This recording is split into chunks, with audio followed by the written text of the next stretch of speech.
Well, guys, my 155 dark horse, Charles Olivera, came through last night, defeating Tony Ferguson in magnificent fashion. We're talking about that fight and what's next for Do Bronx right now.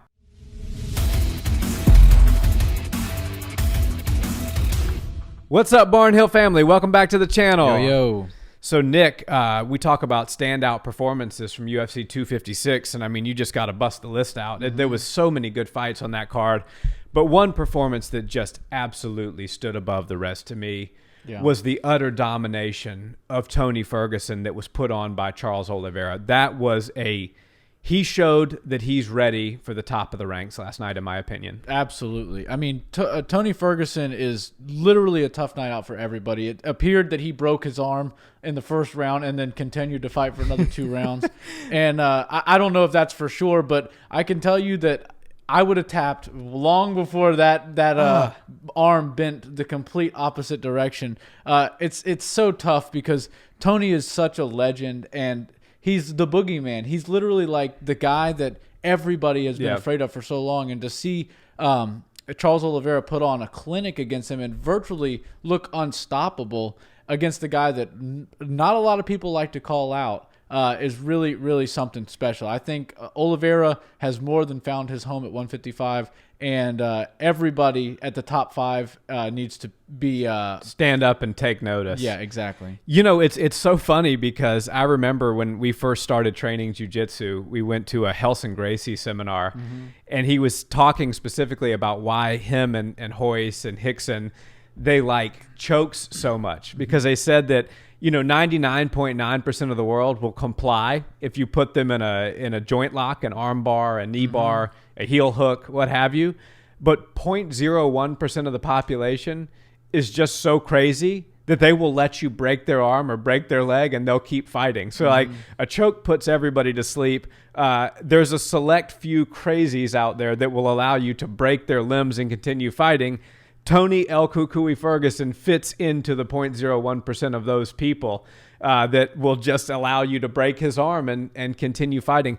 I remember screaming when I was like, oh my God, he's got to tap. He's got to tap. And then when Charles Olivera readjusted, because with the arm bar, you start it with the hands and you try to solidify a good position, keep the thumb up, and then bring the arm across your thigh.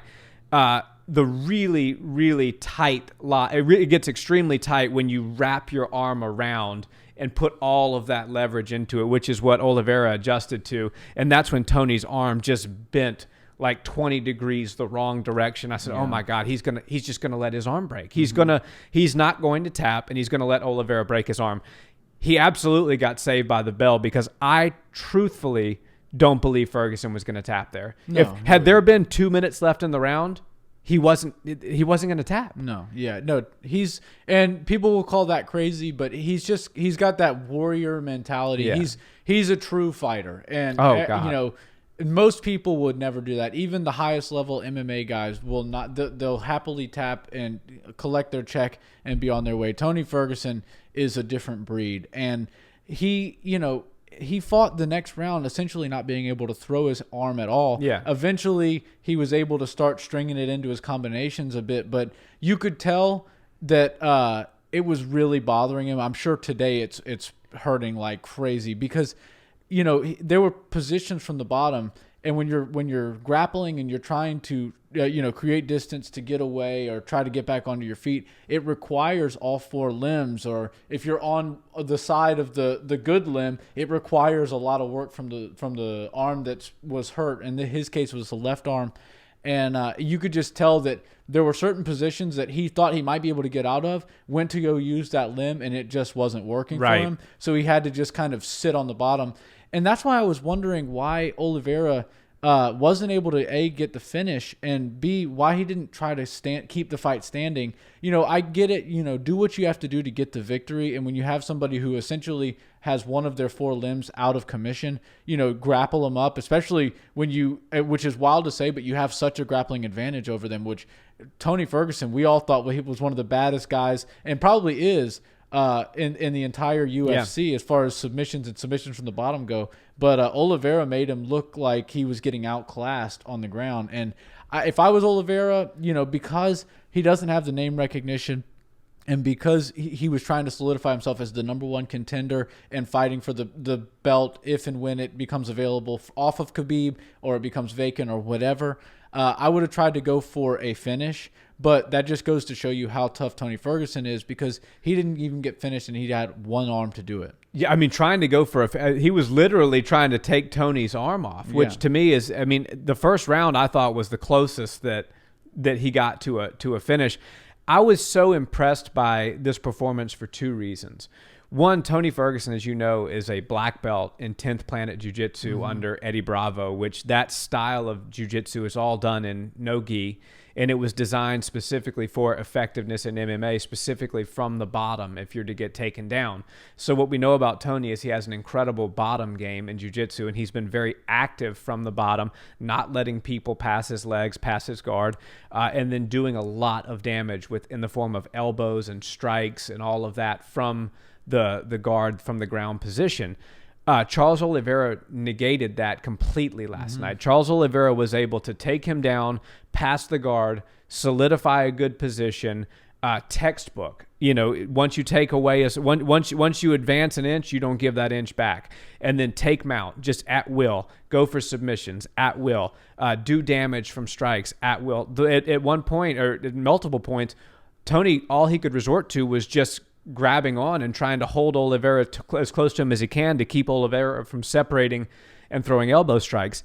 And then the other thing that I was super impressed by is, one thing a lot of people don't realize about Tony is he's also a super high-level champion wrestler. And Olivera was able to take him down almost at will last night. I mean, it was really I'm going to beat you at your own game sort of matchup last night, and that's why I was so impressed with Olivera's performance. Yeah, I mean, he looked about as good as you can possibly look. And I think after last night, which this is one of those things that happens in this sport, and it happens in a lot of sports really, but you'll see Charles Olivera did what he did to Tony Ferguson, and now you'll see a bunch of guys that would have never in a million years called out Tony Ferguson start calling for that fight with Tony, because they think they can do what Olivera did. You'll probably see a lot less people talking about Charles Olivera and wanting to fight him in the coming days. But I think he has deserved, or he has earned a shot at being a number one contender. I know there's a logjam right there. I would like to see him go up against, maybe a Michael Chandler or somebody like that, because everybody was kind of hoping to see Tony Ferguson versus Michael Chandler. I think Tony's going to take a little bit of time off, but Charles Olivera should get right back on it. We were talking about staying in the news cycle and staying active in people's minds. He needs to do that a lot right now. He needs to stay very active, stay in people's faces, and then become the undeniable number one contender, which I think he has the skills to do at 155. Yeah. I think that Charles, if I'm his management, I'm trying to get him a quick turnaround. Yeah. Because, like you said, it's everything. Staying in the news cycle is everything. And when you dominate Tony El Kukui Ferguson, when you take out the boogeyman in dominating fashion, I know he didn't get the finish, but start to finish, then you are in the news cycles for the next. And so what's the best thing to do when you have some momentum? Strike while the iron's hot. Let's start calling out the winner of Dustin Connor. Let's start saying, well, I'm ready to go on January 23rd. I could be on that card. I could serve as an alternate. You never know what's going to happen with COVID-19 and stuff like that. I think if Olivera can sort of create some opportunities for himself and use this momentum, really good things can happen for him. Like I said, I picked him to be the dark horse of the 155 division. And after last night, I think I'm pretty happy in my prediction there, because the way he fought last night creates problems for everybody at 155, including Khabib, if Khabib does in fact stay around. Yeah, and I don't think he was saying right after the fight that he would like to watch and see what happens with Dustin and Connor. If I was him, I would say, look, I didn't take any damage. I'm perfectly fine. Put me on the card. I don't want to be an alternate. If that's the only thing I can get, let me go collect a check that way, but give me somebody in the top 5. I'd love to see a Justin Gaethje, a Michael Chandler, one of those type of guys up against Charles Olivera, and stay active, because he doesn't have the name recognition yet to just jump and deserve a title shot. That's just not how the sport works, right? Unfortunately, because he does have the skills and the resume to get it, but we as fans we want to see activity. Yep. And I think waiting around is not what he should do right now. He didn't take that much damage, and I think he should just stay very active, stay very sharp, and eventually, just like the Khamzat Chimaev type of thing, Kevin Holland calling people out, Davis and Figueroa trying to stay very active. That's what you need to do right now. That's the formula that's working right now. And if you haven't taken the damage, then you should do it. Yeah, I agree. It'll be interesting to see who calls his name, because I think after a performance like that, there's not going to be a lot of people chomping at the bit to fight him. As you said, he's not that household name. He doesn't have the recognition. He's a real true fight fans fighter because he's skilled everywhere and he's just so tough and durable. But as far as the casuals go, somebody like a Gaethje, they're not going to want. They're not getting that name recognition from calling out Olivera. So I'll be very interested to see who calls his name, and I'll be very interested to see what he does next. But I think that what he really has to do at this point, he's got tremendous momentum coming into 2021, and he said that his goal at the end of 2021 is to be the 155 UFC champion. So he needs to take this torch and run with it. And I think that if he makes some right moves and continues to win, he will be in there. He will find himself in there fighting for a belt at the end of 2021 with a couple right decisions and a couple right moves. Without a doubt. Yeah. He's very, very talented. Yeah. We've known about Charles Olivera for a long time. A lot of people have been watching his fights and I guess just he's been flying under the radar for a lot of people, but he's really found his stride and at the 155 division, and now he's just climbing the ranks, looking really good. He's got the marketing look that they're looking for. They could really make. He's got the something Brazilian blonde hair.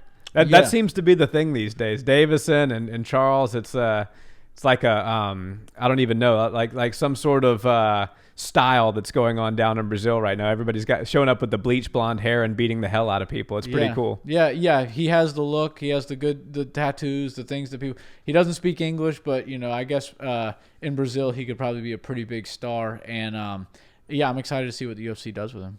Absolutely. And now on the flip side of that, you have a 36-year-old Tony Ferguson who's now lost 2 fights in a row.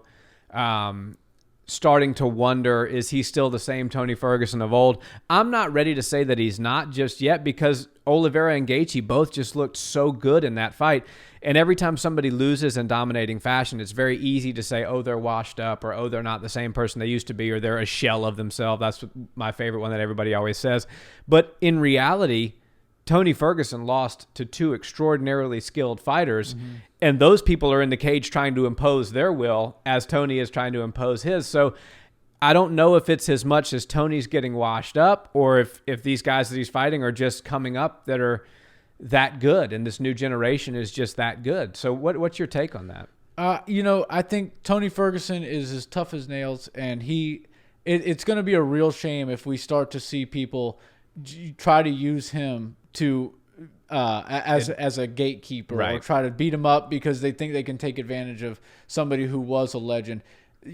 A 12-fight win streak at 155 is nothing to stick your nose up at. Yeah. He's lost 2 fights to the 2 arguably number one contenders, and one of them was on short notice. The other one, he happened to get his arm broken in the first round, and then still wasn't finished in the next 2 rounds. If people are saying writing off Tony Ferguson, they're just not paying attention, because Tony is still very, very dangerous for almost everybody. He's a stylistic nightmare for a lot of fighters at 155.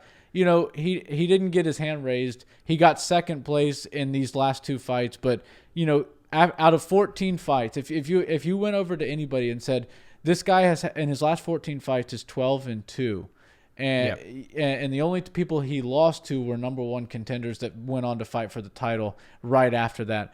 You'd go, okay, well, this guy's clearly not on the other side of the mountain, right? Right. Even though he is 36 years old. So I don't think people should be writing off Tony Ferguson. I don't think, they should be looking to give young fighters Tony Ferguson to build off of, because that could backfire on the promotion very badly, because Tony Ferguson is still 100% a number one contender or very close to it, and two or three wins away from being back in title contention. Yeah, after the fight last night, Dana White was talking in the press conference about how he thinks that this is kind of the end for Junior Dos Santos, and having lost 4 in a row all by knockout now, I can't really disagree with that. But he was not ready to say the same for Tony. He goes, look, he lost 2 fights. One of them was a late finish by Justin. This one was an absolute war that he just was outclassed in, but made it to the end. He goes, Tony's got a couple more fights before we start calling him a gatekeeper, before we start calling for his retirement, before we start saying he's washed up. He's still the boogeyman. And as you pointed out, he's still 12-2 in his last 14 fights, although those 2 happen to be the last 2. And this is a very recency bias sort of industry where it's what have you done for me lately, and Tony hasn't done much for us in 2020. That being said, I'm not ready to say he's a gatekeeper yet. If he drops another one, maybe another 2, okay, then the conversation is different, and we can kind of start to talk about Tony's new place with the organization. But as far as I'm concerned, he's still a top 5, maybe top 7 guy at 155. Top 5 in my opinion. And one of the best 155ers of all time, even though he was never the undisputed champion, he was the interim champion. And he's in the top 5 155ers of all time, in my opinion. Yeah, and the thing about Tony is, like we always say, he's too tough for his own good. Let's not forget he was scheduled to fight Khabib. That fight fell out. He still made weight. And then a month later, fought Justin Gaethje, a completely different matchup that, didn't go his way, but it was a very competitive fight up until the very end. And then he was scheduled to fight Michael Chandler. That's what we were all expecting. And then short notice, about a month, they throw Charles Olivera at him, and he doesn't bat an eye. No. He steps right in. He's game. He's always down to fight whoever they throw in front of him. And look, if you're willing to step in and fight Justin Gaethje on basically short notice, Charles Olivera on short notice, and it doesn't go your way, but you pretty much go the distance in all of those fights, you're definitely still a top 5 guy. And he did, like I said, he did one of them coming off of a weight cut 3 weeks earlier, and the other one with a broken arm. So I will not be one of the people that just throws Tony Ferguson away after 2 losses to the top guys in the division. No, I won't either. And if they had told him that the last-minute replacement was Francis Ngannou, he still would have taken the fight. Absolutely. Tony's just that guy. He had beef with Fabricio Verdum not too long ago. Yeah, I'm pretty sure he would have fought him at the media day that they did if he was given the opportunity. Yeah, no question about it. So it's interesting to see who maybe somebody like a Dan Hooker, somebody that's, I'm trying to think of who might be a good dance partner for him that doesn't already have a fight booked that he hasn't already fought. It's going to be interesting to see who they pair him up against next. Guys, let us know in the comments. Who do you think Tony should fight next? Do you think that he's reaching gatekeeper status, or do you think he can still make a run at this and right the ship in his late 30s? It's going to be interesting. Yeah, it'll be very interesting. I'll have to jog my memory and kind of look at the rankings to see who I think my top 2 or 3 best picks for him to fight next are. But if he hits another skid and can't get back into his winning ways at 155, the number one thing to do for fighters that are still hungry to compete, switch weight class. It works for some people, it doesn't for other, but I'm pretty sure a lot of people would be excited for a lot of matches that Tony Ferguson could have at 170 if he decided to go up there. And he looks awfully skinny at 155 when he weighs in. So I think making 170, I don't think just, initial gut feeling that he could climb the ranks and be a real title challenger at 170, but I definitely think that it gives him a new coat of paint, and there's some opportunities there. And we know cutting weight later in your career gets harder and harder, so might be the sensible thing to do. Yeah, well, either way, we know the future's very bright for Charles Olivera, and we know whatever Tony Ferguson does next, everybody's going to be tuned in to watch. That's for sure. Guys, thanks for watching. Were you as impressed with Do Bronx's performance as we were? Do you think he challenges for a title in 2021? Let us know in the comments, and as always, if you enjoyed the video, please like, comment, and subscribe, and check us out on audio where you listen to podcasts. Until next time, guys, have a wonderful day.